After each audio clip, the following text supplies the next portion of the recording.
शुक्लाम्बरधरं विष्णुं शशिवर्णं चतुर्भुजं प्रसन्नवदनं ध्यायेत् सर्वविघ्नोपशान्तये। या देवी स्तूयते नित्यं विबुधैर्वेदपारगैः सा मे वसतु जिह्वाग्रे ब्रह्मरूपा सरस्वती। निधये सर्वविद्यानां विषजे भवरोगिणां गुरवे सर्वलोकानां दक्षिणामूर्तये नमः। श्री दक्षिणामूर्तिसुदेशिकेन्द्रं द्वैपायनं सूत्रकृतं मुनीन्द्रं श्रीशङ्करं भाष्यकृतं यतीन्द्रं मद्देशिकं चापि नमामि विद्यै। ॐ सहना भवतु सहनौ भुनक्तु सह वीर्यं करवावहै तेजस्विनावधीतमस्तु मा विद्विषावहै। ओम शांति शांति शांति। ज्ञानोपनिषद शांति मंत्र। ओम आप्यायन्तु ममांगानि वाक्प्राणश्चक्षुश्रोत्रमथो बलमिन्द्रियाणि च सर्वाणि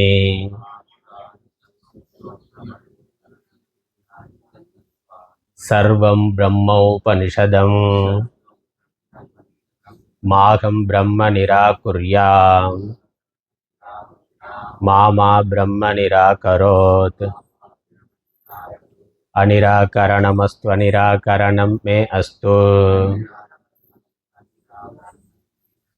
तदात्मनि निरतेय उपनिषत्सु धर्मास्ते मयि सन्तु ते मयि सन्तु। ओम शांति शांति शांति। கேனோபனிஷத் முதல் கண்டம்.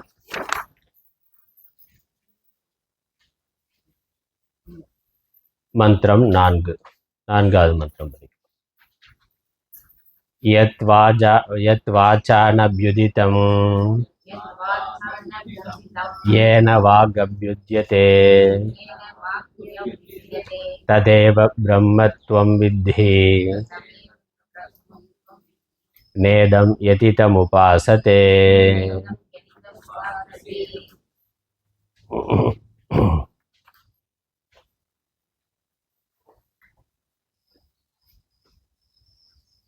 உடல் பிராணன் மனது இவைகளுக்கு வேறாக இருந்து இவற்றை இயக்குகின்ற தேவன் யார் என்பது சிஷ்யனுடைய கேள்வி.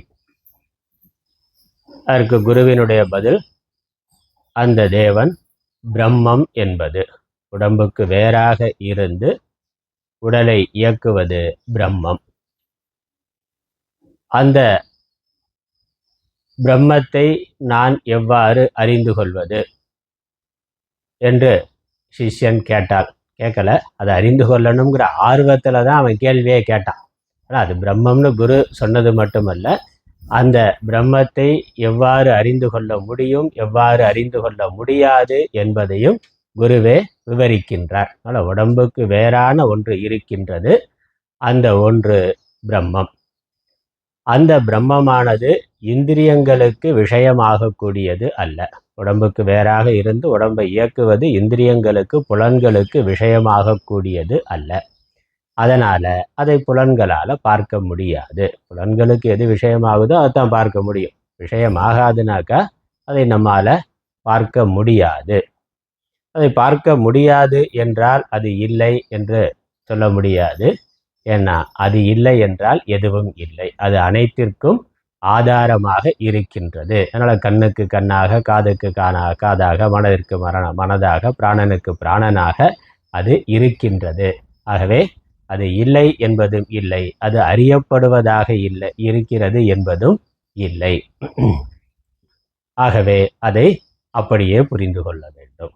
அதை அறியப்படுபவர் பொருளாக புரிந்து கொள்ள முடியாது, அறிபவனாக அதை புரிந்து கொள்ள வேண்டும். அதான் இங்க பதில். வேற எப்படியும் இதை விவரிக்க முடியாது என்பதனால அதை அப்படியே சொல்லுகின்றார். ஏன்னா ஒன்றுக்கு குணம் முதலானவை இருந்தால் தான் இது இப்படிப்பட்டதுன்னு சொல்ல முடியும். அப்படி இல்லாத ஒன்றை நம்ம காட்ட முடியாது. குணம் இருக்கிறத தான் நம்ம காட்ட முடியும். குணம் இல்லாத ஒன்றை நம்மால் காட்ட முடியாது. ஆகவே அது அனுபவத்தில் இருக்கிறதுனால அதை ஆத்மாவாக நாம் அறிந்து கொள்ள வேண்டும். அது எங்கேயோ இருந்தாக்கா அறியவே முடியாததா போய்விடும். ஆனால் அது சர்வ வியாபகமாக ஆத்மாவாக இருக்கின்றது. ஆகவே அதை நம்முடைய சொரூபமாக அதை அறிந்து கொள்ள முடியும். சொரூபமாக மட்டுமே அதை அறிந்து கொள்ள முடியும். வேற எந்த விதத்திலும் அறிந்து கொள்ள முடியாது. இப்போ நாம் பேசிக்கொண்டிருக்கிற நீங்கள் கேட்குறீங்க, பேசுகிறேன் அப்படிங்கிற பொழுது இங்கே பேசுறது எது? வாய் பேசுதா, உடம்பு பேசுதா, மனசு பேசுதா, புத்தி பேசுதா, இல்லை இதுக்கு மேலே வேற ஏதாவது ஒன்று இருந்து பேசுதா? என்ன பதில் சொல்கிறது? இதில் ஒன்றும் இல்லைன்னாலும் பேச்சு நடக்காது. வாய் வாய் சரியா இல்லைன்னாலும் வாய் பேசுது. வாய் தான் பேசுகிறதுன்னு நம்ம சொல்ல முடியாது. புறத்தில் தெரிகிறது வாயாக இருக்கலாம், வாயிலிருந்து சப்தம் வருதுங்கிறதுனால வாய் பேசுதுன்னு சொல்லலாம். ஆனால் வாயை பேசுகிறதுன்னு வாயே பேசுகிறதுன்னு சொல்வதற்கு இல்லை. ஏன்னா தூக்கத்தில் என்ன ஆகுது? தூக்கத்தில் கனவுல இந்த வாய் அப்படியே தான் இருக்குது. தூக்கத்துலேயும் பேசுகிற ஆள் இருக்கான், அது வேற. அது கனவுல ஒரு பேச்சு நடக்குது, அங்கே பார்க்கிறோம், அங்கே கேட்கிறோம், அங்கே பேசுகிறோம்னா அப்போ அங்கே இந்த வாய் வேலை செய்யலைல. இப்போ விழிப்பு நிலையில் எந்த வாய் பேசி கொண்டு இருக்கிறதோ அந்த வாய் இல்லாமலே கனவுல நாம் பேசுகிறோம்னா இந்த வாய் பேசலை அப்படின்னு தானே அர்த்தம். இந்த வாய் இன்னொன்று உடம்பை விட்டு உயிர் போயிட்டாக்க வாய் இருக்கும், ஆனால் பேச்சு இருக்காது. பேச்சு மூச்சு இல்லைனா, பேச்சும் இல்லை மூச்சும் இல்லைன்னா அப்போ இந்த வாயே பேசும் சக்தி உடையதாக இல்லை. இந்த வாய் இல்லாமலே நம்மால் பேச முடிகிறது, தூக்கத்தில் தெரிகின்றது. அப்புறம் உடம்புல இந்த உயிர் இல்லைன்னா இந்த வாய் இருக்குது, ஆனால் பேச்சு என்பது இல்லைங்கிறதும் தெரிகின்றது. அப்போ பேச்சு நடக்கிறது என்றால் வாய் மட்டுமே பேசலை. சரி, உள்ள மனது பேசுதான்னா மனதும் மனது மட்டும் இருந்தாலும் பேச்சு இல்லை. மனது வாயோட சேர்ந்தா தான் பேச்சுங்கிறது வருகின்றது. ஆழ்ந்த தூக்கத்தில் மனது இல்லை. அப்போ இந்த மனது புத்தி இதற்கும் வேறான ஒன்று இந்த உடம்பு இருப்பதற்கும் இயங்குவதற்கும் இது பேசுவதற்கும் பார்ப்பதற்கும் கேட்பதற்கும் காரணமாக இருக்கின்றது. அதான் சாஸ்திரம் சொல்கிறது. அதனால் அது கண்ணுக்கு கண், காதுக்கு காதுங்கிற முறையில் அப்படி சொல்லியது. இந்த கண்ணு ஜடமானது, அது தானாக பேசக்கூடியதா இல்லை, காது பார்க்கக்கூடியதா இல்லை, காது ஜடமானது தானாக கேட்கக்கூடியதா இல்லை, வாய் ஜடமானது தானாக பேசக்கூடியது இல்லை. ஆகவே இதற்கு வேறான ஒரு சைத்தன்யமானது இருந்து இதை இயக்கி கொண்டிருக்கின்றது. ஒரு சேத்தனம், ஒரு உயிர் இருந்து இதை இயக்கி கொண்டிருக்கின்றது. இதான் சாஸ்திரம் சொல்கிறது. அந்த உயிரை அது ஆத்மாங்கிற பேரில் சொல்லுது அல்லது பிரம்மங்கிற பேரில் சொல்லுது. அதை நான் பார்க்க முடியுமா, அதை பற்றி நான் பேச முடியுமான்னு கேட்டால் அதை பார்க்க முடியாது, பேச முடியாது. எதனால் கண் பார்க்கிறதோ அதை கண்ணால் பார்க்க முடியாது. எதனால் வாய் பேசுகிறதோ அதை வாயால் பேச முடியாது. இதுதான் சாஸ்திரம் சொல்கிறது. அதனால் அது அறியப்படும் பொருளாக அறியப்படக்கூடியது அல்ல. விளக்கு இருக்குது, விளக்குக்கு முன்னாடி இந்த மேஜை இருக்குது. இந்த மேஜை இருக்குன்னு தெரியுதுன்னா மேஜை தானாக ஒளிரக்கூடியது அல்ல, விளக்கு ஒளிய வைத்து கொண்டு இந்த மேஜை இருக்குன்னு பார்க்குறோம். அப்போ இந்த மேஜை இருக்குங்கிறது எதனால் அறியப்படுகிறது? விளக்குனால் அறியப்படுகிறது. விளக்கானது மேஜையை விளக்குகிறது. இந்த மேஜையானது விளக்கை பிரகாசிக்க முடியுமான்னா முடியாது. ஏன்னா இதற்கு ஒரு பிரகாசத்தன்மைங்கிறது மேஜைக்கு இல்லை. விளக்கு மேஜையை பிரகாசிக்கலாமே ஒழிய மேஜையானது விளக்கை பிரகாசிக்க முடியாது. அப்போ விளக்கை நான் எப்படி பார்க்கறது? ஒன்று பார்க்கணும்னாக்கா, ஒரு பொருளை பார்க்கணும்னாக்கா நமக்கு பொருள் இருக்கணும். பொருள் இருந்தால் மட்டும் போதாது, அங்கே ஒளிங்கிறது இருக்கணும். ஒளி இருந்தால் தான் பொருள் இருக்குன்னு தெரியும். ஒளி இல்லைன்னா பொருள் இல்லை என்றாலும் தெரியாது, பொருள் இருந்தாலும் தெரியாது. அப்போ மேஜை தெரியணும் அப்படின்னா மேஜையை பிரகாசப்படுத்துகின்ற ஒரு ஒளிர்கின்ற ஒரு ஒளி இருக்குது, ஒரு லைட் இருக்குது, அது மேஜையை காட்டுகின்றது. அந்த ஒளியை, அந்த லைட்டை பார்க்கறதுக்கு நான் என்ன பண்ணுறது? மேஜையை லைட்டை வச்சு மேஜையை பார்த்த மாதிரி மேஜையை வச்சு லைட்டை பார்க்க முடியுமானா பார்க்க முடியாது. ஏன்னா மேஜை அது தானாக ஒளிரும் தன்மை உடையது அல்ல. அப்போ லைட்டை பார்க்கறதுக்கு என்ன பண்ணலாம்? இன்னொரு லைட்டை கொண்டு வரலாமான்னா, லைட்டை பார்க்கறதுக்கு இன்னொரு ஜடப்பொருள், இன்னொரு ஒளிராத பொருளை வைத்துக்கொண்டு நம்ம லைட்டை பார்க்க முடியாது. மேஜை மட்டும் இல்லை, வேற எந்த ஒளி இல்லாத பிரகாசம் இல்லாத பொருளை வைத்துக்கொண்டும் நம்ம லைட்டை பார்க்க முடியாது. இப்போ லைட்டை பார்க்கறதுக்கு என்ன தேவைன்னா, லைட்டை பார்க்கறதுக்கு ஒன்றும் தேவையில்லை, வேற ஒரு சாதனம் தேவையில்லை. ஏன்னா லைட்டு தானே பிரகாசிக்கும் தன்மை உடையதாக இருக்கின்றது. இல்லை அதுக்கு இன்னொரு லைட்டு வேணுங்கிறது இல்லை. அதை நம்ம திரும்பி பார்த்தா போதுமானது, அவ்வளோதான். மேஜையை பார்க்கறதுக்கு மேஜை தானாக ஒளிரக்கூடிய பொருள் இல்லைங்கிறதுனால அதை ஒளிர்ப்பதற்கு புறத்தில் ஒரு லைட்டு தேவை, பார்க்குற ஆள் இருக்கணும், ரெண்டுமே இருக்கணும். லைட் இருந்தால் மட்டும் போதாது, அதை பார்க்கிறவன் ஒருத்தன் இருக்கிறான், அந்த ஒளியோட உதவியோட பொருளை பார்க்கிறான். ஆனால் தானாக ஒளிர்கின்ற ஒரு பொருள் இருந்தால் அதை பார்க்கறதுக்கு புறத்தில் இன்னொரு பொருள் தேவையில்லை, இன்னொன்று ஒரு வஸ்து தேவையில்லை. அதை நம்ம திரும்பி பார்த்தா போதும், அதை நோக்கி பார்த்தால் போதுமானது. ஆனால் அங்கேயும் ஒரு சிக்கல் இருக்குது. ஒளிர்கின்ற பொருள் தானாக ஒளிரப் போகுது, அதுக்கு நம்ம வேற ஒன்றும் பண்ண வேண்டியதில்லை. நடுவில் ஒரு மறைப்பு இருந்தால் அந்த பொருள் நமக்கு தெரியாது. சூரியன் பூமியை பிரகாசப்படுத்தி கொண்டு இருக்கு, பார்க்கறதுக்கு சூரிய ஒளி வேண்டும். சூரியனை பார்க்கறதுக்கு என்ன வேண்டும்? ஒன்றும் வேண்டியதில்லை, அது சுயம் பிரகாசமாக இருக்கிறார், நம்ம நிமிர்ந்து பார்த்தா போதும், கண் இருந்தால் போதும், நிமிர்ந்து பார்த்தா போதும். அப்படி இருந்தாலும் நடுவில் ஒரு மேகம் வந்துட்டா சூரியன் தெரியாது. சூரியன் பிரகாசமாக இருக்கலாம், ஆனால் அந்த மேகம் மறைத்திருக்கிற பொழுது சூரியன் தெரியாது. சூரிய ஒளியினால தான் மேகம் மறைத்திருக்கு அப்படிங்கிறது மேகம் நமக்கு தெரியுது. சூரிய ஒளி இருக்கிறதுனால தான் நமக்கு மேகம் தெரிகின்றது. ஆனால் மேகம் மறைப்பு இருக்கிற பொழுது சூரியனை நம்ம நேராக பார்க்க முடியாது. சூரிய ஒளியை அனுபவிக்கிறோம், சூரியனை அனுபவிக்கலை, ஏன்னா அங்கே மேகம் மறைத்திருக்கின்றது. அப்போ சூரியனை பார்க்கறதுக்கு என்ன பண்ணணும்? அந்த மேகம் போகணும், அவ்வளோதான். அந்த மேகம் நீங்குனா சூரியன் தானாக தெரிவார், ஏன்னா அவர் சுயம் பிரகாசமானவர். அதே தான் இங்கே இந்த உடம்பு புறத்தில் இருக்க எல்லா பொருள்களும் ஜடப்பொருளானது.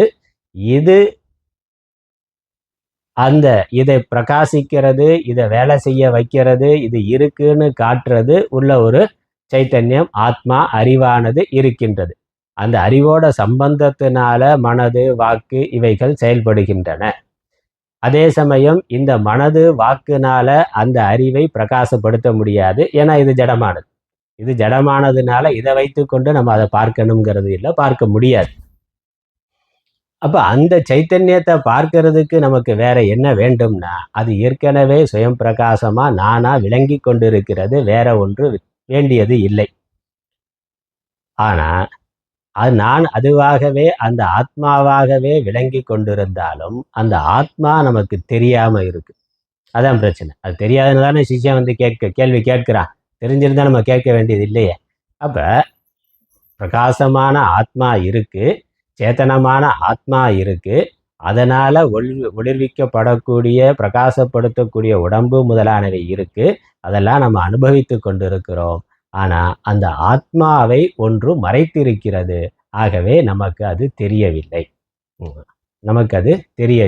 இங்கே மறைப்பு என்னது? அஜ்ஞானம் தான் மறைப்பு. அதனுடைய சொரூபம் தெரியாத அஜ்ஞானம் தான் நமக்கு மறைப்பு. அந்த அஜ்ஞானமானது ஞானத்தினால் நீங்குகின்ற பொழுது அந்த சொரூபம் தானே விளங்குகின்றது. அதனால் அந்த ஆத்மாவை, பிரம்மத்தை பார்ப்பதற்கு நம்ம என்ன பண்ணணும்னா, நம்ம மனதுக்கும் ஆத்மாவுக்கும் நடுவில் மறைப்பாக இருக்கக்கூடிய மேகம் மாதிரி இருக்கக்கூடிய அஜ்ஞானத்தை நீக்க வேண்டும், அவ்வளோதான். அதனால் அஜ்ஞான திமிராந்தஸ்ய ஞானாஞ்சன ஷலாக்கையான் குரு ஸ்தோத்திரத்தில் வருது. கண்ணில் புரை இருக்கிற பொழுது புறத்தில் இருக்கக்கூடிய பொருள் தெரியாது. ஆனால் கண்ணில் ஒரு திரை வருது, ஒரு மறைப்பு வர்ற பொழுது கண்ணு இருக்குது, புறத்துலேயும் பொருள் இருக்குது, வெளிச்சமும் இருக்குது, தெரியலேனா அவர் இதுக்கு நடுவில் ஒரு மறைப்பு இருக்குது. அதை நம்ம அறுவை சிகிச்சை பண்ணி நீக்குனாக்க பொருளானது தானே விளங்கும், கண்ணு தானே பார்க்கும். அதற்கப்புறம் பார்க்கறதுக்கு வேற ஒன்றும் வேண்டியதில்லை, அது தானே விளங்கும். அந்த மாதிரி இந்த அஜ்ஞானம் நிவர்த்தியானால், மனதை மறைத்திருக்கக்கூடிய அஜ்ஞானமானது நிவர்த்தியானால் ஆத்மா தானே விளங்குகின்றது. அப்படித்தான் ஆத்மாவை நாம் அறிய முடியுமே ஒழிய அதை அறியப்படும் பொருளாக புறத்தில் இன்னொன்றாக நம்மால் பார்க்க முடியாது. இதெல்லாம் பார்க்கப்படுவதா இருக்கோ அது ஜடமாகத்தான் இருக்கும். பார்க்கப்படுவதெல்லாம் ஜடமாகத்தான் இருக்கும். அதனால புறத்துல எந்த ரூபத்திலையும் நாம் அந்த பிரம்மத்தை காண முடியாது, ஆத்மாவை காண முடியாது. அது நமக்குள்ள சொரூபமா சுயம் பிரகாசமா விளங்கி கொண்டிருக்கிறத அப்படியே தான் நாம் உணர முடியும். அதை மறைத்திருக்கக்கூடிய இந்த உடம்பு, மனது, புத்தி, அதன் மேலே இருக்கக்கூடிய அகங்காரம், மமக்காரம், இதெல்லாம் நம்ம நீக்குகின்ற பொழுது அது தானே விளங்குகின்றது. இதான் சாஸ்திரம் சொல்லுகின்ற விஷயம். இங்க கடவுள், இந்த ஆத்மா பிரம்மம் உள்ள இருக்கிறது, உள்ள இயங்கிறதுக்கு காரணமா இருக்கிறது பிரம்மம்னு சொல்லி, அந்த பிரம்மங்கிறது இந்த உடம்புக்குள்ள மட்டும் இல்லை, பிரபஞ்சம் முழுவதற்கும் ஆதாரமாக இருக்கிறது. பிரபஞ்சம் தோன்றியதற்கும் அது இருப்பதற்கும், அது அழிந்த பிறகும் அது இருக்கிறது. தோன்றுவதற்கும் அதான் காரணம், அது இருப்பதற்கும் இயங்கி கொண்டு இருப்பதற்கும் அதுதான் காரணமாக இருக்குது. இந்த பிரபஞ்சம் அழிந்த பிறகும் அது இருக்கும். அதனால் அந்த பிரம்மங்கிறத கடவுள் அப்படிங்கிற, கடவுள் தெய்வம்ங்கிறதுல நம்ம சாதாரணமாக பயன்படுத்தி கொண்டு இருக்கிறோம். சாஸ்திரம் பிரம்மங்கிற வார்த்தையில் சொல்லுது, ஆத்மாங்கிற வார்த்தையில் சொல்லுது.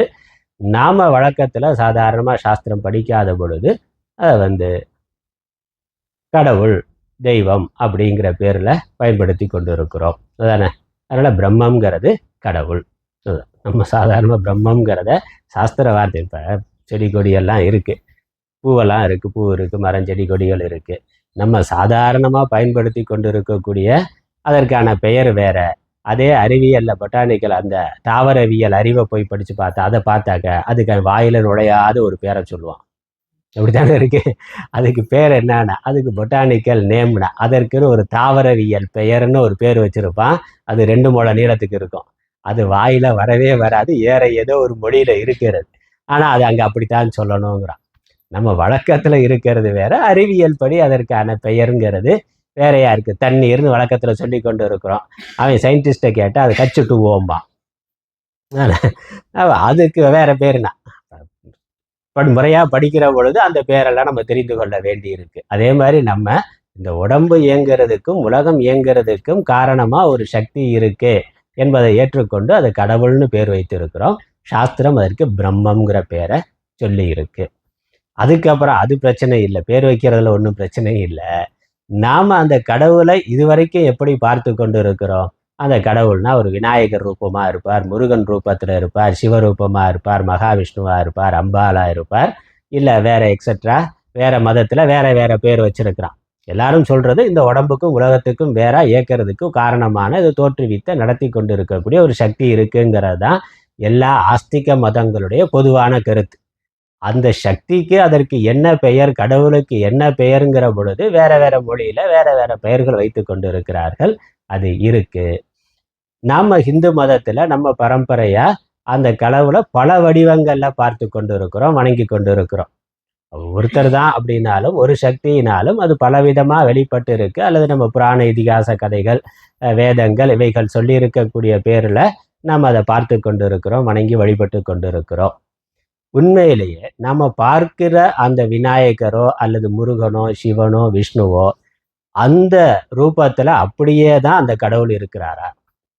அதான் கேள்வி. நம்ம புராண இதிகாசத்தை மட்டும் படிக்கிற பொழுது, இல்லை ஆகம சாஸ்திரங்கள் மட்டும் படிக்கிற பொழுது, சாதாரண பக்தனா இருக்கிற பொழுது அந்த வடிவம் நமக்கு போதுமானதா இருக்கு, அந்த பெயர் போதுமானதா இருக்கு, அதற்கான சஹஸ்ர நாமாவளி போதுமானதா இருக்கின்றது. நாம பிரார்த்தனை பண்றோம், பிரார்த்தனை நிறைவேறுது, நம்பிக்கையோட வாழ்க்கை போய் கொண்டு இருக்கு. ஆனா அதை ஒரு கேள்விக்கு உள்ளாக்குற பொழுது அந்த உருவத்துல மட்டும்தான் கடவுள் இருக்கிறாரா, அப்படி மட்டும்தான் கடவுள் இருப்பாரா, இருக்க முடியுமா அப்படின்னா நாமளே கொஞ்சம் யோசிச்சு பார்த்தா அதற்கு மேலேயும் கடவுள் இருப்பார். நம்ம வணங்குறதுக்காக அந்த வடிவம் வச்சிருக்கிறோமே ஒழிய கடவுளுங்கிறது அந்த ஒன்றுக்குள்ள மட்டும் அடங்கி விடக்கூடிய ஒன்று அல்ல என்பதுதான். இது நம்ம ஹிந்து தர்மத்துல சாதாரணமா எல்லோருக்கும் தெரிந்த ஒரு அடிப்படையான தத்துவ விஷயம். அது நமக்கு இயல்பாகவே இருக்கக்கூடிய ஒன்று. நாராயணன் எங்க இருக்காருன்னா அவர் வைகுண்டத்துல இருக்காருன்னு சொல்லுவோம். கோயில்ல இருக்க பெருமாள் கோயில்ல அவர் படுத்திருக்கிறார், நின்று இருக்கிறார், உட்கார்ந்து இருக்கிறார் சொல்லுவோம். அப்புறம் என்னன்னா தூணிலும் இருப்பார், துரும்பிலும் இருப்பார், அதையும் சொல்லுவோம். அவரு அங்கே எங்கேயும் இருப்பார் அப்படிங்கிறதையும் நம்ம சொல்லுவோம். உருவாய் அருவாய்னா உருவாய் இருக்கிறார், அவரே அருவாய் இருக்கிறார்னா, எவர் உருவாய் இருக்கிறாரோ அருவாயும் இருக்கிறாருங்கிறது நமக்கு எல்லா அடியார்களுடைய பாட்டிலையும் அது இருக்கு. பக்தியில அவங்க பாடினாலும் எல்லா பாட்டிலையும் அது இருக்கு. தென்னாருடைய சிவனே போற்றி, எந்நாட்டவருக்கும் இறைவா போற்றினா. அவர் இங்கே தென்னாட்டுல விசேஷமா இருக்கிறார். அப்புறம் எங்க இருக்காருன்னா எல்லா லோகத்திலையும் எல்லாருக்கும் அவர் தான் கடவுளா இருக்கிறார் அப்படிங்கிறது நமக்கு தத்துவ ரீதியா தெரிந்த ஒன்று. அப்புறம் நம்மளே இன்னும் என்ன பண்றோம், விநாயகர் சதுர்த்தினாக்கா கடையில் நம்மளே ஒரு 10 ரூபா கொடுத்து ஒரு பிள்ளையாரை வாங்கிட்டு வந்து, மண்ணில் ஒரு பிள்ளையாரை வாங்கிட்டு வந்து அவரை வச்சு பூஜை பண்ணிட்டு அதுக்கப்புறம் கொண்டு போய் ஆற்றுல போட்டுடுறோம். இல்லை மஞ்சளை பிடிச்சி பூஜை பண்ணிட்டு அதுக்கப்புறம் அவரை கரைச்சிட்றோம்னா, அப்போ நம்ம ஆற்றுல கடலில் போட்ட அந்த அவர் பிள்ளையாரை போட்டோமா, பிள்ளையார் விக்கிரகத்தை போட்டோமானா, பிள்ளையார் ரூபத்தில் இருக்கக்கூடிய ஒரு மண்ணை தான் போட்டோம். அப்படித்தானே? பிள்ளையாரை போட்டோம்னு சொல்றது இல்லை, பிள்ளையார் போட்டோம். அது விவகாரத்தில் பிள்ளையாரை கரைக்கிறது ஆற்றுல கரைக்கிறதுனாலும் கடவுளை நம்ம ஆற்றுல கரைக்கலை. கடவுளை வணங்குறதுக்கு நம்ம ஒரு வடிவம் வைத்து இருந்தோம், நம்மளுடைய வேலை முடிஞ்சதுக்கு அப்புறம் அதை கரைச்சிட்டோம், அவ்வளவுதான். அப்போ விநாயகருங்கிற ஒரு விக்கிரகத்தை தான் கரைத்து இருக்கிறோமே ஒழிய அதுவே கடவுள் இல்லைங்கிறது நமக்கு தெரியுது, அதனால தான் கரைக்க முடியுது, அதனால பண்ண முடியுது, நமக்கு அது தெளிவா இருக்கு. நம்ம விநாயகர் ரூபத்துல பார்த்தாலும் அந்த வடிவத்துல கடவுளே அப்படின்னு நம்ம கல்லேன்னு கும்பிட்றது இல்லை, கடவுளேன்னு தான் கும்பிட்றோம் எந்த ரூபத்துல பார்த்தாலும். ஆனா அது பின்னம் ஆயிட்டாக்கா அதை அப்படியே தூக்கி ஓரமா வச்சுட்டு அடுத்ததை தூக்கி வச்சிடறோம். அப்ப நம்மால அதை மாற்றிக்கொள்ள முடியுதுன்னா என்ன அர்த்தம், அந்த ஒரு உருவத்துல மட்டும் கடவுள் இல்லை, அதற்கு மேலான தத்துவமாகவும் அவர் இருக்கிறாருங்கிறது நம்மால ஏற்றுக்கொள்ளப்பட்டதா இருக்கு, புரிந்த ஒன்றா இருக்கின்றது. அதனால அந்த உருவங்கள் மாறுறதை பத்தி நமக்கு ஒன்றும் விஷயமே கிடையாது. அது சரியா பின்னம் ஆயிட்டாக்கா கரைச்சிடலாம், அல்லது தேவையில்லைனாக்கா அதை மாத்திரலாம், அவ்வளவுதான், மாத்திக்கொள்ளலாம். அதுல ஒன்றும் பிரச்சனையே கிடையாது நமக்கு. அப்ப தத்துவ ரீதியாகவும் நமக்கு அது தெரிந்துதான் இருக்கின்றது. உபனிஷத்துக்கு படிக்க வர்ற பொழுது அவர் என்ன சொல்றார், அவர் இப்படி எந்த உருவத்திலையுமே இல்லை, விநாயகராகவோ சிவனாகவோ, அது அவர் விரும்பி எடுத்துக்கொள்ளுகின்ற ஒரு உருவம். ஆனா அந்த தெய்வம் வாஸ்தவமா அதற்கு எந்த உருவமும் எந்த குணமும் கிடையாது. அது சர்வ வியாபகமாக ஆகாசம் மாதிரி எங்கும் நீக்கமர நிறைந்திருக்கக்கூடிய பொருள். ஆகவே அதை ஆகாசத்தை நம்மளால கண்ணால பார்க்க முடியுமானா ஆகாசத்தை பார்க்க முடியாது, ஆகாசத்தையே பார்க்க முடியாதுன்னா அதோட சூக்ஷ்மமான ஒரு தத்துவத்தை பார்க்க முடியாது.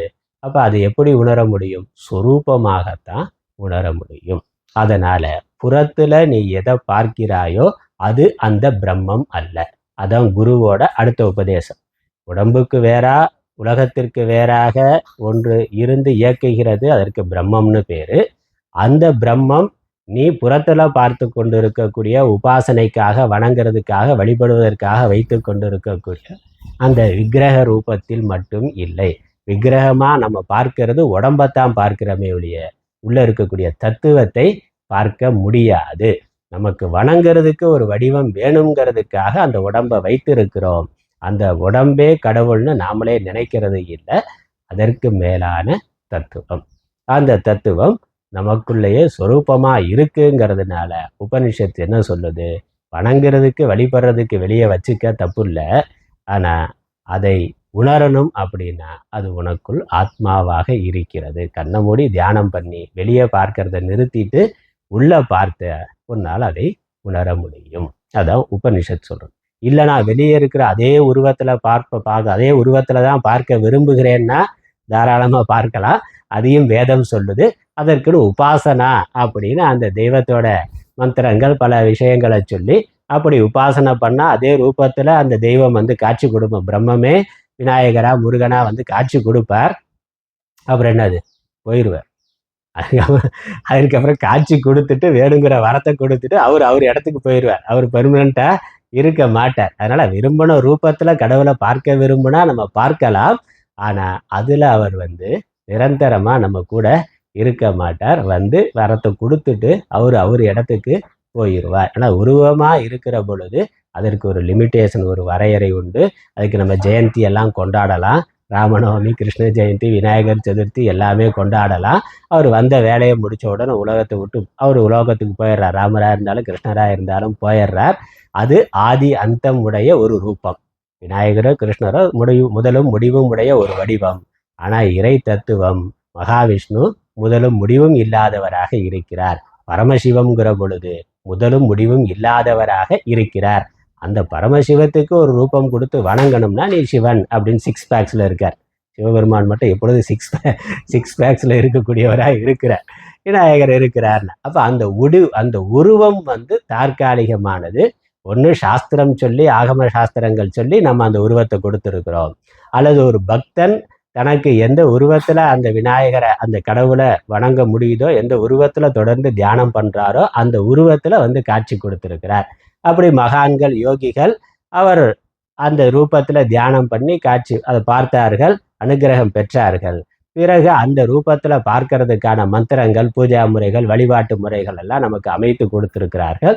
நாம் அதை செய்யலாம். அதனால் அந்த தெய்வத்தினுடைய அனுகிரகம் நமக்கு கிடைக்கும். ஆனால் அந்த தெய்வமே எனக்கு வேண்டும் என்றார், அது என் கூட நிரந்தரமாக இருக்கணும் என்றால் நாம் அதை புறத்தில் அழைத்து புறத்தில் பார்த்து பண்ண முடியாது.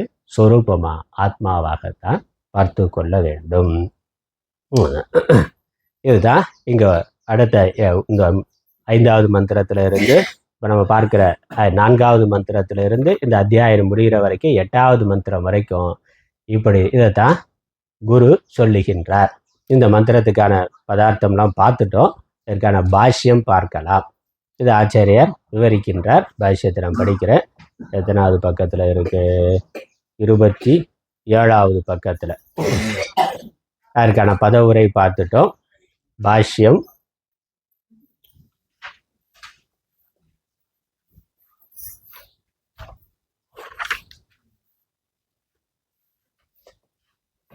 யத் சைதன்ய மாத்ர சத்தாகம் வாச்சா வாக்யிதி ஜிஹ்வா மூல ஆதிஷு அஷ்டசு ஸ்தானேஷு விஷக்தம் ஆக்னேயம் வர்ணானாம் அபிவ்யஞ்சகம் கரணம் வர்ணாஹாச்ச அர்த்தசங்கேத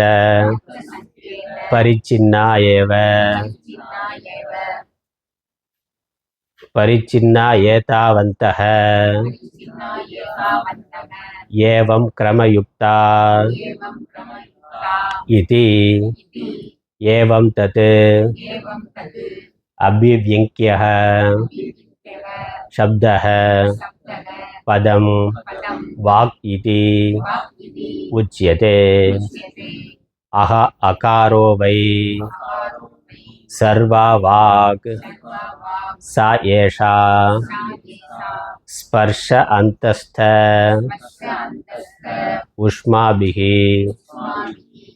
ஊஷ்மாபிஹி வியஜ்யமானா பஹ்வி நானாரூபா பவதி இதி ஸ்ருதேஹ.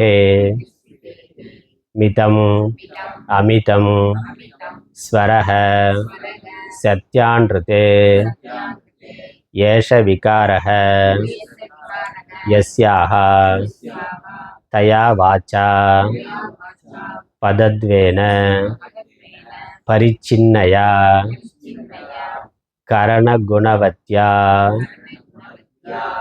அனப்யுதிதம் அப்பிரகாசிதம் அனப்யுக்தம். இந்த பாஷ்யத்தை 3 பகுதியாக பிரித்து படிக்கலாம். முதல்ல இந்த மந்திரத்துக்கான அர்த்தம், ஒவ்வொரு பதத்துக்குமான அர்த்தத்தை ஆச்சாரியர் சொல்கிறார். அப்புறம் அதற்கான மேற்கோள்கள் காட்டுகிறார். அதுக்கப்புறம் அதற்கான தாத்பரிய அர்த்தத்தை சொல்லுகின்றார். முதல்ல பதார்த்தம். இது பாஷ்யங்கிற பொழுது ரொம்ப தெளிவாக ஒவ்வொரு வார்த்தைக்கான அர்த்தத்தையும் கொடுக்கணும். அதனால் வாக்குனா என்னங்கிறத முதல்ல விவரிக்கின்றார். வாக்குக்கு எட்டாது அப்படிங்கிறத மந்திரம் சொல்கிறது. இது வாக்குக்கு எட்டாதுன்னா வாக்குனால சொல்ல முடியாது. முதல்ல வாக்குனா என்ன அப்படிங்கிறதுக்கு ரொம்ப ஆழமான விரிவான அர்த்தம் கொடுக்குறார் ஆச்சாரியார். பாஷ்யத்தோட தமிழ் பார்த்தோம்னாக்கா, இவ்விதமா சங்கை கொள்ளாதே. 27வது பக்கத்தில் கடைசி 2 வரி பாஷ்யம்னு இருக்கு. இவ்விதமாக சங்கை கொள்ளாதே, இப்படி நீ சந்தேகப்படா. இது இப்படியான கேள்வி, சிஷ்யனுடைய கேள்வி கேட்டார். பிரம்மம்னா கேள்வி ஞாபகம் இருக்கணும் நமக்கு. பிரம்மம் அப்படின்னாக்கா ஆச்சாரிய சிஷ்யன் கேள்வி கேட்கல, கேள்வி கேட்டு இருக்கலாம்னு ஆச்சாரியர் விளக்கம் கொடுத்தார். இந்த பிரம்மம் நீதான் அந்த பிரம்மம், எது உடலை இயக்குகிறதுனாக்கா அந்த பிரம்மம் நீயேன்னு சொன்னார். பொதுவாக பிரம்மம்னா புறத்தில் இருக்கக்கூடிய மகாவிஷ்ணு முதலான தேவர்கள், அவர்கள் தானே பிரம்மமாக இருக்க முடியும். நானும் ஒரு காலத்தில் பிறந்து ஒரு காலத்தில் இறந்து போகக்கூடிய ஆள், அல்பமான அறிவுடைய ஆள், அல்பமான சக்தியுடைய ஆள், நான் எப்படி அந்த பரம்பொருளாக இருக்க முடியும் அப்படிங்கிறது சிஷியனுடைய கேள்வி. அதற்கு குரு பதில் சொல்றார், அப்படி சந்தேகப்படாத, நீ அந்த பதில் என்ன சொல்ல போறன்னா, நீ அந்த பரம்பொருள் தான். ஆனால் நீ இந்த உடம்பு மனது புத்தியோடு சேர்த்து கொண்டு நான் நினைத்தேன்னா நீ பரம்பொருளாக இருக்க முடியாது. உடம்புக்குள்ள அந்த பரம்பொருள் இருக்கு. அந்த பரம்பொருள் இந்த உடம்பு மனது புத்தி இல்லை என்று இதை விட்டு விட்டு மிச்சமா எது இருக்கோ அது பரம்பொருள், அது பிரம்மம்னு நீ புரிந்து கொள்ள வேண்டும். அதனால் உடம்புக்குள்ள ஆத்மா இருக்கு, பிரம்மம் இருக்கிறது. ஆனால் நம்ம நான் அப்படின்னு நினைக்கிற பொழுது உடம்பு வரைக்கும் நான் நினைக்கிறோம். அதனால் உடம்போட குறை நிறைகளை வைத்து கொண்டு இதுதான் நான், இது மட்டுமே நான் தான் நம்ம நினைக்கிறோம்.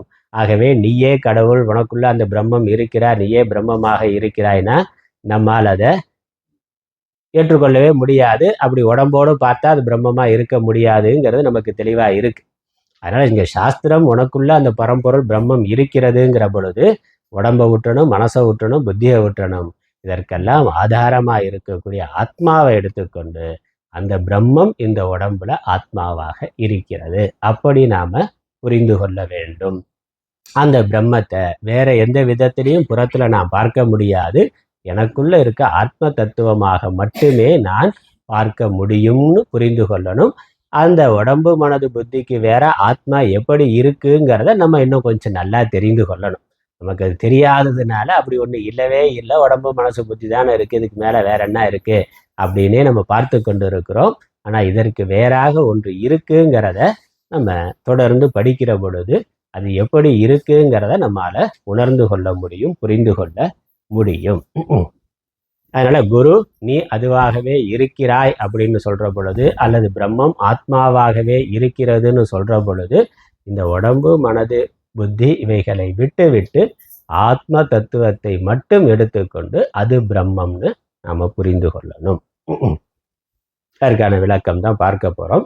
முதல்ல வாக்குக்கு எட்டாது என்பதற்கு வாக்குனா என்ன, அதனால அப்படி ஒரு சந்தேகம் கொள்ளாதேன்னு சொல்லிட்டு அதற்கு விளக்கம் கொடுக்கிறார், குரு கொடுக்கிறார். சைத்தன்ய மாத்திரமான ஸ்திதியை உடைய எது வாக்கினால் சொல்லப்பட்டதோ, சைத்தன்ய மாத்திர சத்தாகம், வாக் வாச்சா வாக் இதி. வாக்குங்கிறதுக்கு என்னங்கிற விளக்கம் வருது. வாக் இங்குள்ள வாக்கு என்றதனால், வாக்கு அப்படிங்கிறதுக்கு நாக்கின் அடி முதலிய 8 ஸ்தானங்களில் சம்பந்தத்தை அடைந்ததும், அக்னியை தேவதையாக உடையதும், வர்ணங்களை பிரகாசப்படுத்துவதுமான கரணம் இருக்கிறது. எழுத்துக்களும் பொருளை பற்றிய சங்கேதத்தை ஒட்டி பரிச்சின்னங்களாகவும், அதாவது இம்முறைப்படி பிரயோகிக்கக்கூடியன என்றும் இத்துணை எழுத்துக்கள் சேர்ந்தன என்றுமாம் இருக்கின்றன. இத்தனையும் சேர்ந்த எழுத்துக்களினால் பிரகாசப்படுத்தப்படும் சப்தமானது பதம் என்றும் வாக் என்றும் சொல்லப்படும். ஆகவே முற்கூறிய கரணம், அதனால் பிரகாசப்படுத்தப்படும் வர்ணம் ஆகிய இரண்டும் சொல்லப்பட்டதாக வேண்டும். இது வரைக்கும் அர்த்தம் பார்க்கலாம். இதற்கு 1, 2 நல்லா அடைப்புக்குறியில் போட்டிருக்கிறதுக்கு கீழே அடிக்குறிப்பு இருக்குது.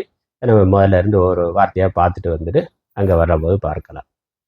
வாக்குங்கிறதுக்கு 2 அர்த்தம் கொடுக்குறார்.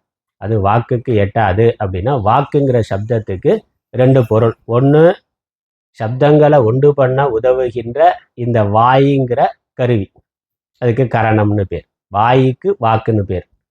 அப்புறம் வாயிலிருந்து வரக்கூடிய சப்தங்களுக்கு வாக்குன்னு பேர். உண்டு. வாய் அந்த பேச உதவுகின்ற கருவி, அத்தனை வாயின்னு சொல்கிறோம், அதுக்கும் வாக்குன்னு பேர். அந்த வாயினால் பேசப்படுகின்ற உச்சரிக்கப்படுகின்ற வெளிவருகின்ற சப்தங்கள் ஒலி, அதற்கும் வாக்குன்னு பேர்.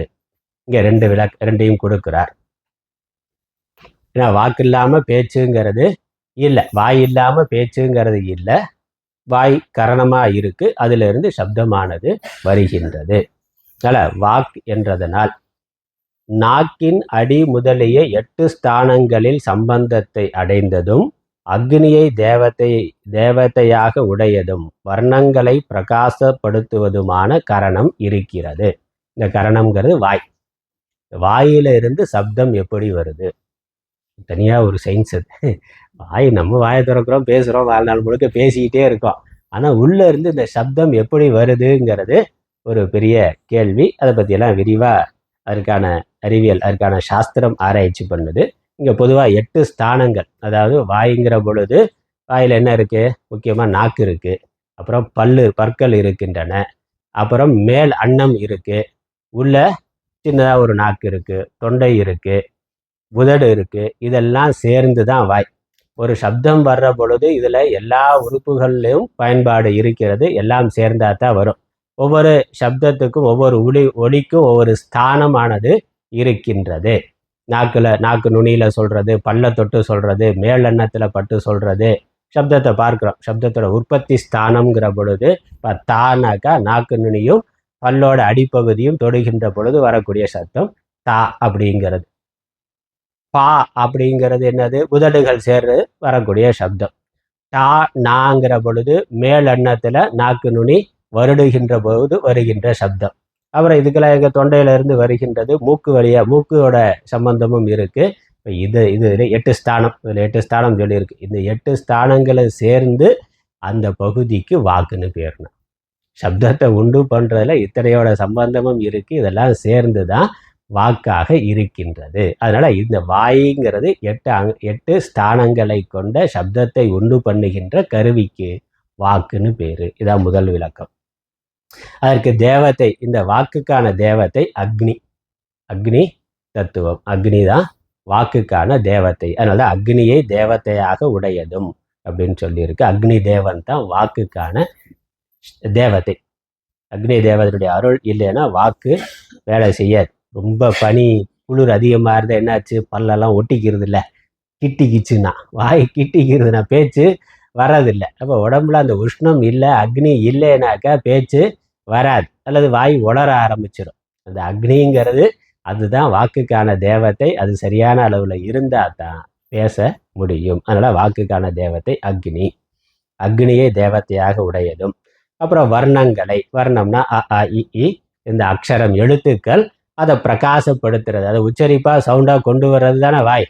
அப்படி அது சவுண்டாக அந்த எழுத்துக்களை, அக்ஷரங்களை ஒளியாக கொண்டு வருகின்ற கருவி எதுவோ அதற்கு வாக்குன்னு பேர். அதனால் வாயினா இத்தனை விளக்கம் இருக்கு. அத்தனை இருந்தால் தான் வாயா இருக்கும், இல்லைன்னா இருக்காது. அதனால இது வாய். அப்புறம் எழுத்துக்களும் பொருளை பற்றிய சங்கேதத்தை ஒட்டி பரிச்சின்னங்களாகவும். அப்புறம் சப்தத்தை பற்றிய ஆராய்ச்சிக்கு வர இது வாய். வாய் என்ன உச்சரிக்குது, ஒரு மொழியை உச்சரிக்கிறது. மொழிங்கிறது என்னவா இருக்கு, எழுத்துக்களுடைய தொகுதி அதானே. பல எழுத்துக்கள், பல ஒலி, பல சவுண்டுகளை சேர்த்து அ ஆ இ ஈ உன்னு பல எழுத்துக்களை சேர்த்து வைத்திருக்கிறோம். இந்த எழுத்துக்கள் சேருகின்ற பொழுது அது சொற்களாகுது. பல எழுத்துக்கள் சேர்ந்து அதற்கு சொல். வெறும் எழுத்து சொல் இல்லை. சில தமிழில் சில எழுத்துக்களே சொற்களாக இருக்குது, அது வேற. ஓரெழுத்து ஒரு மொழின்னு இருக்கு. ஆனால் ஒரு சொல்ங்கிற பொழுது தனி எழுத்தாகவும் இருக்கலாம், பல எழுத்துக்கள் சேர்ந்து இருக்கலாம். ஆனால் அங்கே பொருளுங்கிறது இருக்கணும். வெறும் எழுத்துக்களை இன்னும் 4 எழுத்து எழுதிட்டா அது சொல்லாயிராது. அப்போ அந்த எழுத்துக்கள் சேருகின்ற பொழுது அதில் இருந்து ஒரு பொருளை குறிக்கதான ஒரு அர்த்தமுடையதாக இருக்கணும். அப்போ தான் அது சொல், இல்லைன்னா சொல் இல்லை. எழுத்துக்கள் சேர்ந்து இருக்கிறது சொல்லாகாது. எழுத்துக்கள் எல்லாம் சேர்ந்து ஒரு குறிப்பிட்ட பொருளை குறிப்பதாக இருக்கின்ற பொழுது அது சொல் என்று சொல்லப்படுகின்றது. சொல்லப்படுவதனால சொல்லுது. அப்புறம் அந்த வார்த்தைகள், சொல் அல்லது வார்த்தைகள், சொற்கள்னு சொல்கிறோம். அந்த சொற்கள் எல்லாம் சேர்ந்து வாக்கியமாக இருக்கின்றது. அப்புறம் வாக்கியங்கள்லாம் சேர்ந்து ஒரு பத்தியாக இருக்குது, ஒரு பத்தியெல்லாம் சேர்ந்து ஒரு பக்கமாக இருக்குது, அதெல்லாம் சேர்ந்து ஒரு நூலாக இருக்குது. அப்புறம் புக்குங்கிற பொழுது அதில் எழுத்துக்களுடைய கோர்வை, ஆனால் அதில் ஒரு முறை ஒழுங்கு இருக்குது. அந்த எழுத்துக்களுடைய அடுக்கிற முறையில் ஒரு ஒழுங்கு இருக்குது. அது ஒரு அர்த்தத்தை குறிப்பதாக இருக்கிற பொழுது அது சொல்லாக ஆகின்றது. அதனால் அதுதான் இங்கே வர்ணிக்கின்றார். அர்த்த சங்கேன ஆக்னேயம் வர்ணானாம் அபிவஞ்சகம் கரணம் வர்ணாகா ச அர்த்த சங்கேதம் பரிச்சின்னா ஏதாவந்தக ஏவம் கிரமயுக்தா இதி. ஒரு வார்த்தை எழுத்துக்கள் சேர்ந்து வார்த்தை ஆகிற பொழுது அது ஒரு பொருளை குறிப்பதாக ஆகின்றது. அப்போ அந்த சொல்லுக்குன்னு ஒரு வரையறை இருக்குல்ல, சொல்லுக்குன்னு ஒரு வரையறை இருக்கு. ஒரு சொல்லுனா அது இந்த பொருளை குறிக்கணும், இந்த பொருளை தான் குறிக்கும், வேற பொருளை குறிக்காது. சொல்லு ஒரு பொருளை குறிப்பதா இருக்கு, அந்த பொருளோட அதனுடைய வரையறையானது முடிந்து விடுகிறது. அதுக்கப்புறம் திரும்ப அந்த எழுத்துக்களெல்லாம் மாற்றி போட்டால் அது வேற சொல்ல குறிக்கும்.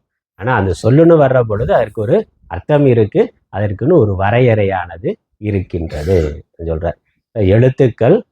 எழுத்துக்களும் பொருளை பற்றிய சங்கேதத்தை ஒட்டி பரிச்சின்னங்களாகவும் எந்த எழுத்தை எந்த இடத்துல போடணுங்கிற அந்த முறை இருக்கு. எழுத்தை வரிசையை அடுக்கி வைக்கிற பொழுதுதான் அது வார்த்தையாகும். அம்மானா ஆ இருக்கணும் முதல்ல, அப்புறம் இம்மு இருக்கணும், அப்புறம் மா இருக்கணும். அந்த வரிசையில இருந்தா தான் அது அம்மாங்கிற ஒரு பொருளை குறிப்பதாக ஆகும்.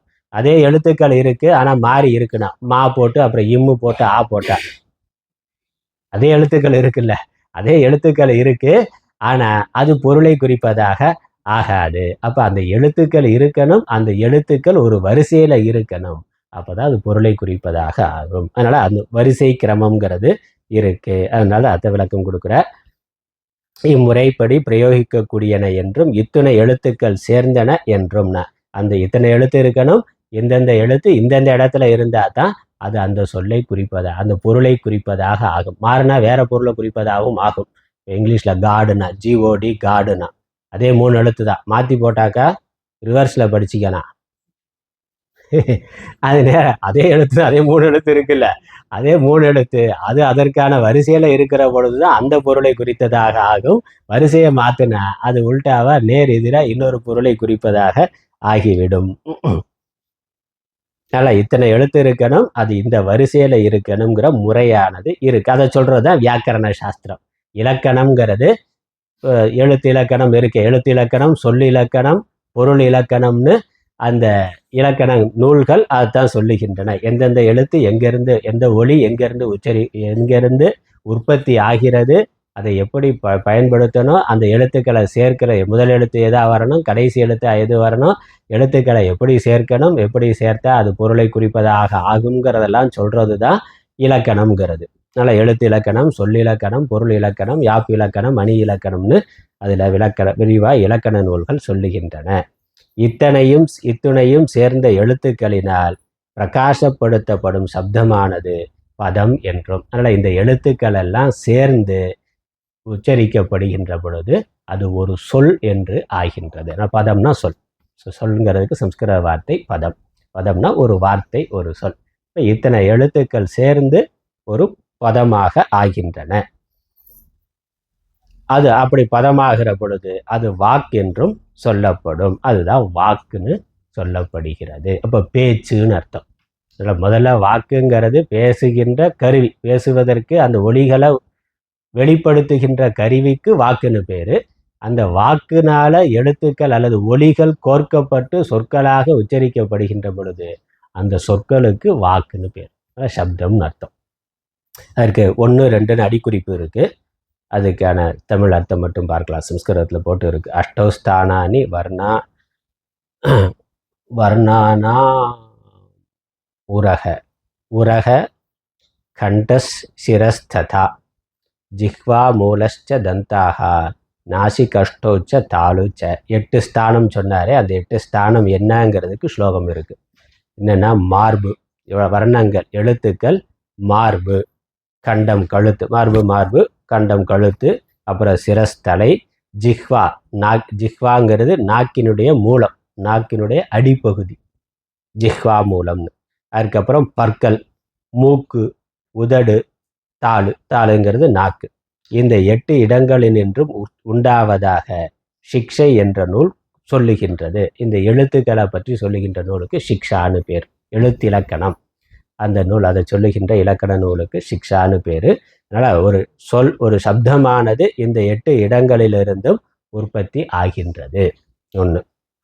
அதுக்கப்புறம் அந்த 1ன்னு போட்டிருக்கே பரிச்சின்னங்களாகவும் அப்படிங்கிறதுக்கான விளக்கம் அந்தந்த பொருளை கூறுவதற்கு தக்கபடியும் கூட்டியும் குறைத்தும் சொல்லப்படுவனவான ஆகவும் என்று பொருள். நல்ல பரிச்சின்னம்ங்கிறது எந்த பொருளை குறிக்கிறோமோ அதுக்கேற்ற மாதிரியான சொற்களை சேர்த்து சொல்றதுன்னு. அதுக்கப்புறம் ரெண்டாவது பாஷ்யத்தில் நம்ம படித்து கொண்டு இருக்கிறதுக்கு சொல்றார். தத் அபிவியங்கிய சப்தக என்ற இடத்தில் கௌகுனா பசு என்ற இடத்தில் இக் ஔ விசர்க்கம் கா என்றும் அதாவது அந்த கௌகுங்கிறது பசுவுக்கு பேர் சம்ஸ்கிருதத்தில். கௌகு அப்படின்னா பசு. அந்த கௌகுங்கிற சப்தத்தில் என்ன இருக்கு அப்படின்னு கொஞ்சம் விளக்கம் உதாரணத்துக்காக கொடுக்குறார். தத் அபிவியஞ்ச சப்த, அது வெளிப்படுறது, அதாவது அந்த ஒலிகள் வெளிப்படுறது தான் சப்தமா இருக்கு. கௌகுங்கிற சப்தத்தை எடுத்துக்கொண்டா கா ஔ கடைசியா விசர்க்கம் ஆயுத எழுத்து 2 புள்ளி இருக்கு. தமிழ்ல 3 புள்ளி இருக்கும், சம்ஸ்கிருதத்துல 2 புள்ளி இருக்கும்.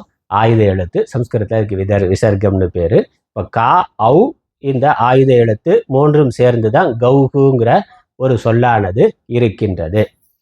சொல்லப்பட்டவுடன் இம்மூன்று எழுத்துக்களும் அழிந்து விடினும் இம்மூன்றும் சேர்ந்து ஒன்று என்பதாய் இவற்றினால் கௌகு என்ற அழியாத சப்தம் அறியப்படுவதாயும் அதுவே ஸ்போடம் என்றும் வியாக்கரண சாஸ்திரத்தில் சொல்லி இருப்பதை ஒட்டி ஸ்போடம் என்ற சப்தம் சொல்லப்பட்டதாகவும் கொள்ளவும்.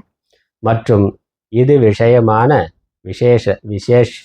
விசேஷத்தை நமது சூத்திர பாஷ்ய தமிழ் மொழிபெயர்ப்பில் 1வது அத்தியாயம் 375வது முதலுள்ள பக்கங்களில் காண்கன. பிரம்மசூத்திரம்னு இருக்கு, அதான் ரொம்ப அட்வான்ஸான வேதாந்த நூல். அதற்கு இவர் தமிழாக்கம் பண்ணியிருக்கிறார். அதில் இதை பற்றி விளக்கம் இருக்குன்னு சொல்கிறார். அதாவது இதோட கருத்து என்னன்னா, இந்த சப்தம் ஒலி சவுண்டு இருக்கே, அது சாஸ்வதமாக இருக்கிறது, வெளிப்படாமல் இருக்கு. நாம் அதை வெளிப்படுத்துகிறோம். வெளிப்படுத்துகிற பொழுது ஒளி தோன்றுகிறது. அப்புறம் நம்ம பேசி முடிஞ்ச உடனே அந்த சப்தம் அழிந்து போயிடுது. அப்படிதான் நினைக்கிறோம். இப்போ நம்ம பேசணுன்னா பேசுகிற பொழுது சப்தம் வருது, காதில் கேட்குது. அதுக்கப்புறம் என்ன ஆகுது? அந்த சப்தம் எங்கே போகுது? காற்றில் ஆகாசத்தில் போய் விடுகிறது. அப்போ ஒளி உற்பத்தியாகி ஒளி அழிகிறது. ஒளியை நம்ம உண்டு பண்ணுறோம், நம்ம பேசுகிற பொழுது ஒளி பிறக்கிறது. பேசி முடித்த உடனே கொஞ்ச நேரம் இருந்துட்டு அது அழிந்து விடுகிறது. அதானே? ஆனால் சாஸ்திரம் என்ன சொல்லுதுன்னா, ஒளி பிறந்து இறக்கிறது இல்லை, வெளிப்பட்டு மறைகின்றது. பிறந்து இறக்கிறதுக்கும் வெளிப்பட்டு மறையிறது அப்படிங்கிறதுக்கு வித்தியாசம் இருக்கு. வெளிப்பட்டு மறையுதுன்னா அது ஏற்கனவே இருக்கு, அவ்வியக்தமாக இருக்கு, வெளிப்படாமல் இருக்கு, நம்மால் நம்ம இந்திரியங்களுக்கு விஷயமாகாததா இருக்கு. பிறகு அது விஷயமாகிறதா வெளிப்பட்டு பிறகு மறைந்து விடுகின்றது. அதான் அதனால் பிறக்கிறது இறக்கிறது இல்லை, அது எப்பொழுதும் சாஸ்வதமாக இருக்கக்கூடியதுன்னு சொல்லுது. இப்போ விதைக்குள்ள மரம் இருக்கு, தெரியுதான? தெரியலை.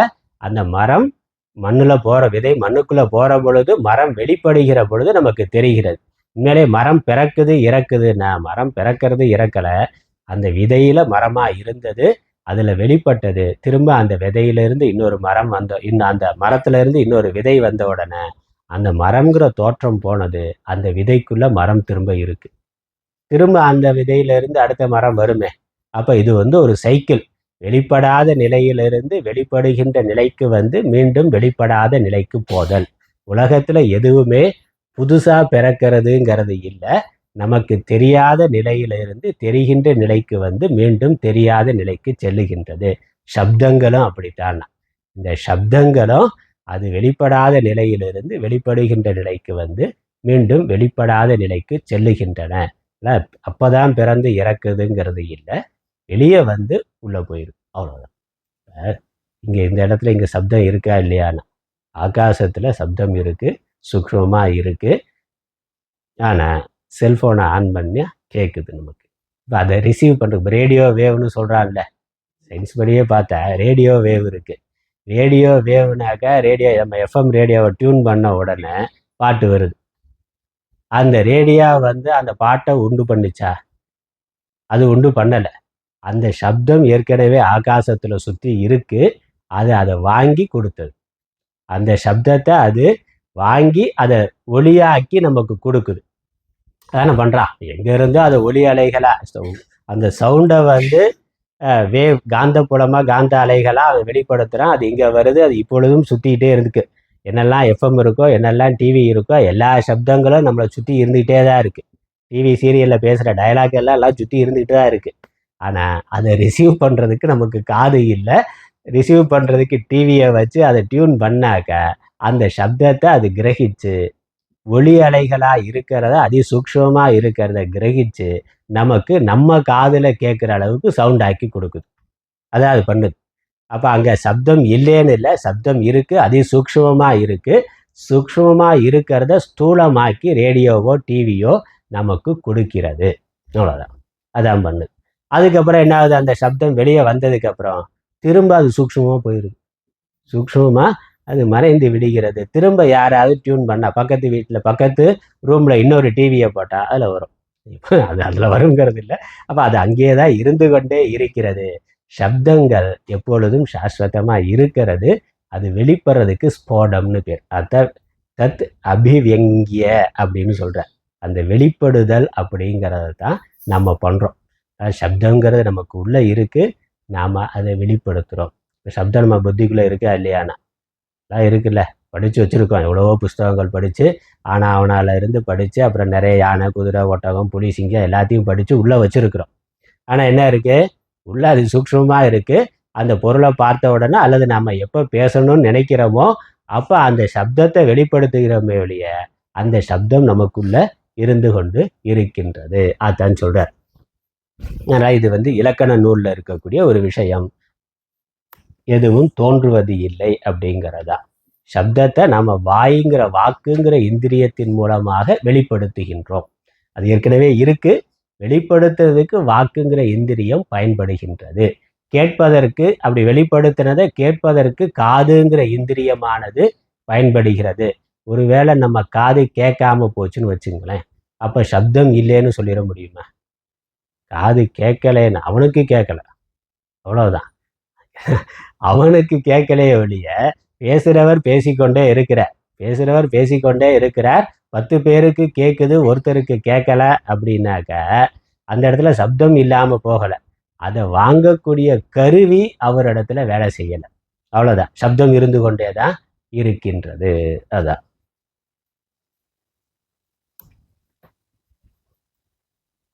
அதான் இங்கே சொல்லியிருக்கிறார். அதனால் ஆச்சாரியர் வந்து இதெல்லாம் சப்தங்களை பற்றி ஆராய்ச்சி ஒளியாக ஆராய்ச்சி பண்ணக்கூடிய இலக்கண நூல்களில் இருக்கக்கூடிய விஷயம். இதை அங்கே ஆச்சாரியர் மனதில் வைத்து கொண்டு அந்த வார்த்தையை சொல்கிறார். அதனால் ஸ்போடம் அப்படிங்கிற வார்த்தை, வியஞ்சகம் அப்படிங்கிற வார்த்தையெல்லாம் அதுதான். அதனால் உலகத்தில் எதுவுமே அழிந்து போகிறதுங்கிற நம்ம சாஸ்திரமாக தான் சொல்லுது. எல்லாமே எதுவும் தோன்றுவதும் இல்லை, புதுசாக எதுவும் தோன்றுவதும் இல்லை, எதுவும் அழிந்து போவதும் இல்லை, எல்லாமே இருந்து கொண்டே இருக்கின்றது. அதை வெளிப்படுத்துறதுக்கான ஒரு கருவியை தான் நம்ம கண்டுபிடிக்கணும். இயற்கையே அல்லது இறைவனே அந்த கருவியை வைத்திருக்கிறார், அல்லது நம்ம செயற்கையாக நமக்கு அதை புதுசாக கருவியோட உற்பத்தி பண்ணி தரக்கூடிய சக்தியை மனிதனுக்கு கொடுத்துருக்கிறார். அதனால பண்ணுறான். அதனால் செல்ஃபோன் கண்டுபிடிச்சான்னா 100 வருஷத்துக்கு முன்னாடி அது இல்லை, இப்போ இருக்குன்னா செல்ஃபோன் என்ன பண்ணுது? செல்ஃபோனில் என்ன இருக்குது? ஏற்கனவே இருக்கிற எல்லா பொருளும் தான் அதில் இருக்குது. செல்ஃபோனை பிரித்து பார்த்தாக்கா ஏற்கனவே பூமியில் இருக்கிற பொருள் தான். இதே உலோகங்கள் இதில் அதெல்லாம் இருக்குது. அதை ஒரு ஒழுங்குக்கு கொண்டு வர்ற பொழுது அதற்குன்னு ஒரு சக்தி சாமர்த்தியமானது வருகின்றது. ஏற்கனவே இருக்கக்கூடிய சப்தங்கள் ஒலிகளை அது வாங்கி கிரகித்து கொடுக்கின்றது. அதனால் நாம் அதை வெளிப்படுத்தக்கூடிய ஒரு கருவியைத்தான் உண்டு பண்ணுகிறோமே ஒழிய நாம் அந்த மூலத்தை உண்டு பண்ணுவது இல்லை. அது எப்பொழுதுமே இருந்து கொண்டு இருக்கின்றது. அதனால் இப்போ வந்து பூமிக்கு ஈர்ப்பு சக்தி இருக்குன்னா அவர் என்ன கண்டுபிடிச்சாரா? இந்த பூமிக்கு ஈர்ப்பு சக்தி இருந்துக்கிட்டே இருக்கு. அது இருக்குங்கிறத ஒரு ஆய்வில் பண்ணி சொன்னான். அது எவ்வளவு இருக்குன்னா அந்த காந்த புலம் எவ்வளவு இருக்குன்னு அளக்கிறதுக்கு ஒரு மீட்ரு வச்சிருக்கிறான். பூமிக்கு எவ்வளவு ஈர்ப்பு சக்தி இருக்கு அப்படின்னு. அதில் வேற கிரகங்களுக்கு போனாக்கா அங்கே ஈர்ப்பு சக்தி குறைவாக இருக்குன்னு, அது எவ்வளவு இருக்குன்னு அளக்கிறதுக்கு ஒரு கருவியை தான் நம்ம கண்டுபிடிக்கிறோமே ஒழிய அது ஏற்கனவே இருந்து கொண்டு இருக்கிறது. சில இடங்கள்ல வெளிப்பட்டு இருக்கு, வெளிப்படாம இருக்கு, வெளிப்படுறது குறைவா வெளிப்பட்டு இருக்கு, மிகுதியா வெளிப்படுகின்றது. மற்றபடி அது இல்லைன்னு எதுவுமே கிடையாது, எல்லாமே இருந்து கொண்டு இருக்கின்றது. இப்போ இங்க ஒரு நாயை கொண்டு வந்து விட்டா, அல்லது பூனையை கொண்டு வந்து விட்டா, அல்லது ஒரு எறும்பை கொண்டு வந்து விட்டா, நமக்கு தெரியாத ஒரு வாசத்தை அது கண்டுபிடிக்குது. அப்ப என்ன அர்த்தம்? வாசம் இல்லைன்னு இல்லை, நமக்கு தெரியல. அந்த அந்த வாசம் நம்ம மூக்குக்கு அதை கிரகிக்கக்கூடிய சக்தி இல்லை. நாய்க்கு அதை கிரகிக்கக்கூடிய, எறும்புக்கு அதை கிரகிக்கக்கூடிய சக்தி இருக்கு. அப்ப ஒரு ஸ்வீட்டோடைய வாசம் அல்லது ஒரு எலும்பு துண்டு மாம்சத்தோட வாசம் இந்த இடத்துல இருந்து கொண்டுதான் இருக்கு. இருந்தா, அந்த பொருள் இருந்தா, அதை கிரகிக்கக்கூடிய இந்திரியம் நமக்கு இல்லை, அதனால அது நமக்கு தெரியல. நம்ம இந்திரியத்தினால கிரகிக்க முடியலைங்கிறதுனால அது இல்லைன்னு சொல்லிட முடியாது. இன்னொரு விலங்குக்கு, இன்னொரு உயிரினத்துக்கு பகவான் அந்த சக்தியை கொடுத்துருக்கிறார். அது கரெக்டா அந்த ஒரே ஒரு துண்டு, சக்கரை துண்டு எடுத்துட்டு போயிருது எறும்பு. நமக்கு அது கண்ணே தெரியல, நமக்கு அந்த வாசமே தெரியல. அதை நாம தான் செஞ்சதா இருக்கலாம், நாமளா போட்டதா இருக்கலாம், ஆனா நமக்கு அது தெரியல. அது கரெக்டா அதை அதுலேயும் நீங்க 4 ஸ்வீட் வச்சிருந்தீங்கன்னா, எந்த ஸ்வீட்டு அதிக ஸ்வீட்டானதோ அதை மட்டும் கரெக்டாக எடுக்கும். அதைத்தான் முதல்ல எடுக்கும். அதுக்கப்புறம் அது இல்லைன்னா தான் அடுத்ததுக்கு போகும். அப்போ அதுக்கு இருக்கக்கூடிய அந்த அதோட நமக்கு இவ்வளோ பெரிய மூக்கு வச்சே தெரியலை. தீஞ்சு போய் நல்லா கருகின வாசம் வந்ததுக்கு அப்புறம் தான் ஏதோ தீயுதுன்னு தெரியும். அது பக்கத்து வீட்டு ஆள் சொல்லணும். ஆனால் அதுக்கு இருக்க உடம்பு சைஸுக்கு, அதுக்கு இருக்க மூக்குக்கு, நமக்கு பிடிக்காத வாசனமெல்லாம் அதுக்கு பிடிக்குது. நாய்க்கு தெரியுது. சில ரூபங்கள்லாம் நமக்கு தெரியல, அதுக்கு தெரியுது.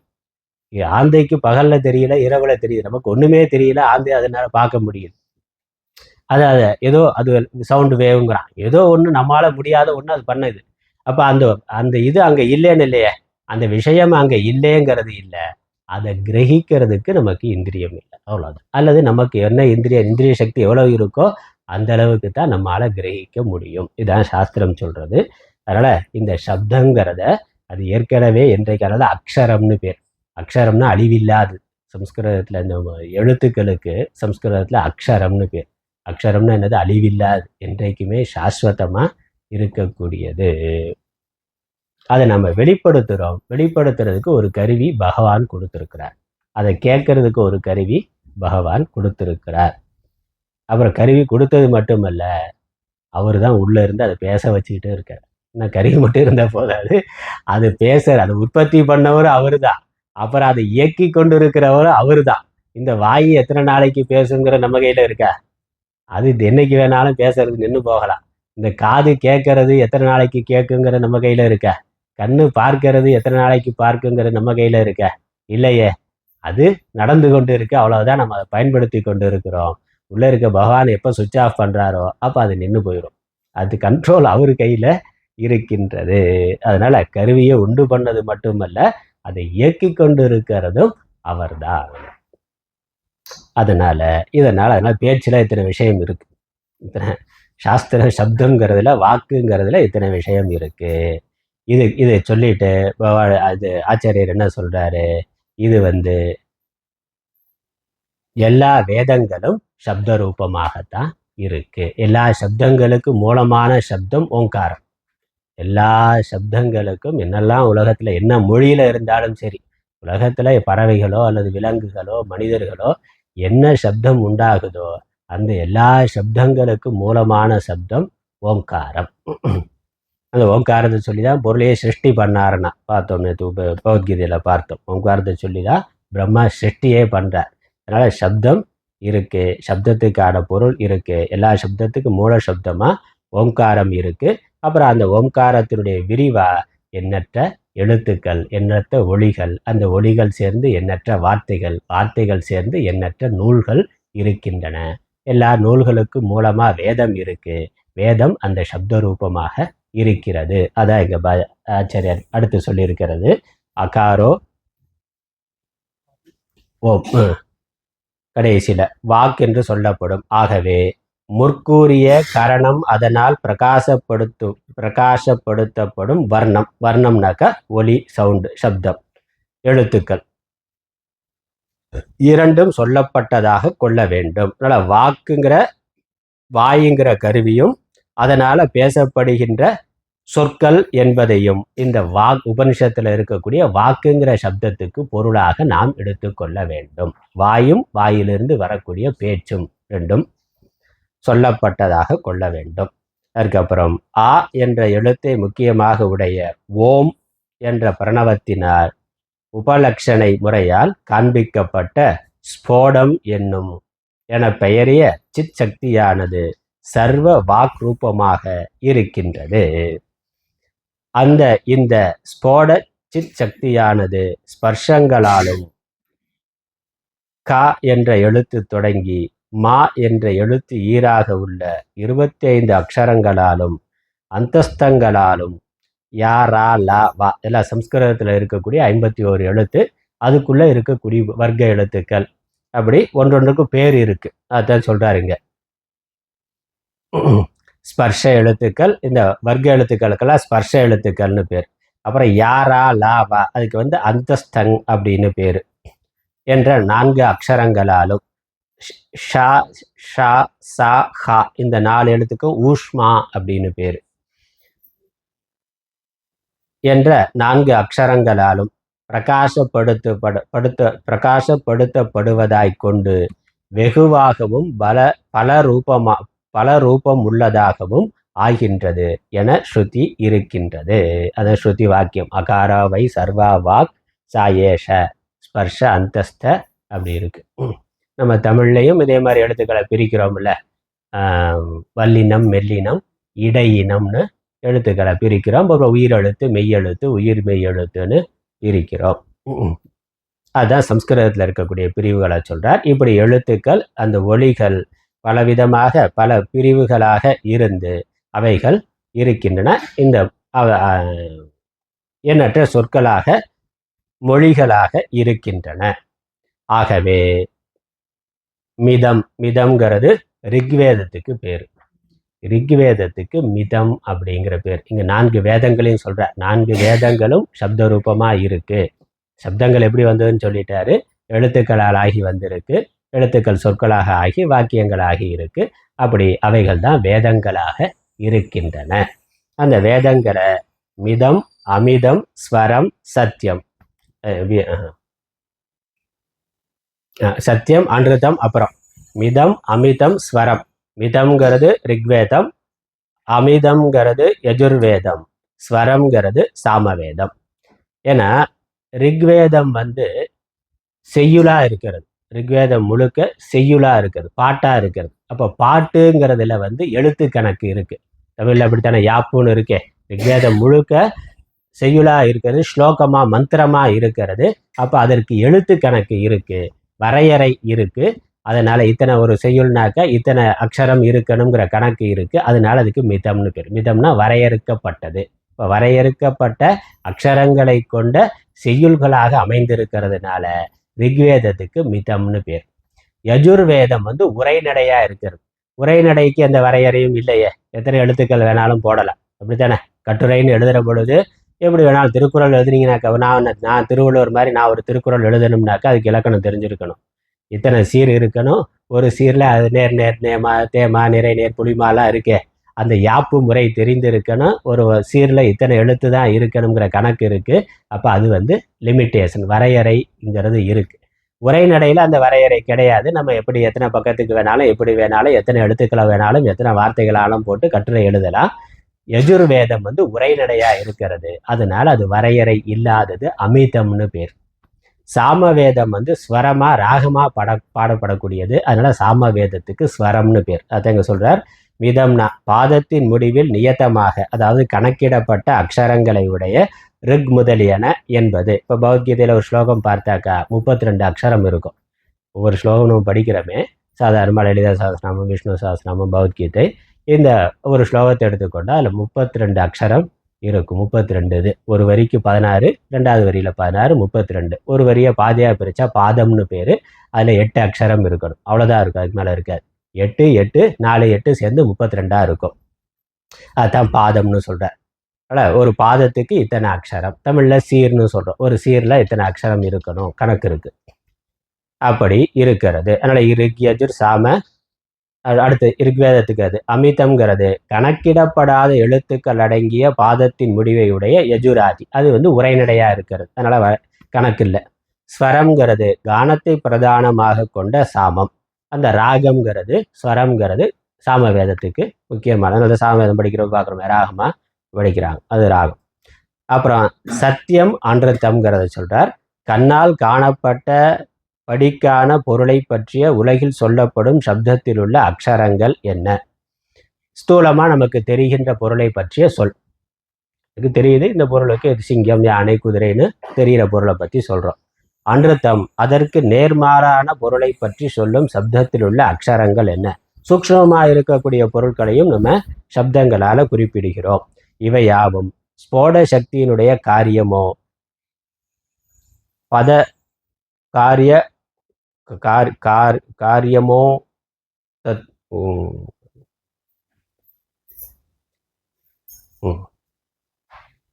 காரியமோப தத்துவத்தினால் பரிச்சின்னமானதும் கரணம்ங்கிறது வாக்கிந்திரியம் என்ன, குணம் உபசர்ஜனம் என்ன, இவை உள்ளதுமான அந்த வாக்கினால் அனபியுதித்தம் சொல்லப்படாததும். இப்படித்தான் வேதம் முழுக்க இருக்கு. ஆனா இந்த வேதத்துக்குள்ள வேத சப்தங்களால பிரம்மத்தை சொல்ல முடியாதுன்னு அதான் சொல்றார். அதுக்கான விளக்கத்தை நம்ம அடுத்த வகுப்புல பார்க்கலாம். வாக்கியத்தை மட்டும் படிச்சு முடிச்சிருவோம். ஏன எந்த பிரம்மத்தினால் கரணத்துடன் கூடிய வாக்கானது சொல்ல விரும்பப்பட்ட பொருளில் அபியுத்தியதே சைத்தன்ய ஜோதிஷினால் பிரகாசப்படுத்தப்படுகிறதோ, அதாவது பிரயோகிக்கப்படுகிறதோ என்றாம். அதனால இந்த இப்படிப்பட்ட வேத சப்தங்களால அந்த பிரம்மத்தை சொல்ல முடியாது. எதனால் இந்த வாக்கானது இப்படி சப்தங்களை உச்சரிக்கின்ற வாக்குனால அந்த பிரம்மத்தை சொல்ல முடியாது. எதனால் இந்த வாக்கானது சப்தங்களை உச்சரிக்கிறதோ அது பிரம்மம். அதுக்கான விளக்கம் வருது. நம்ம அதை அடுத்த வகுப்புல பார்க்கலாம்.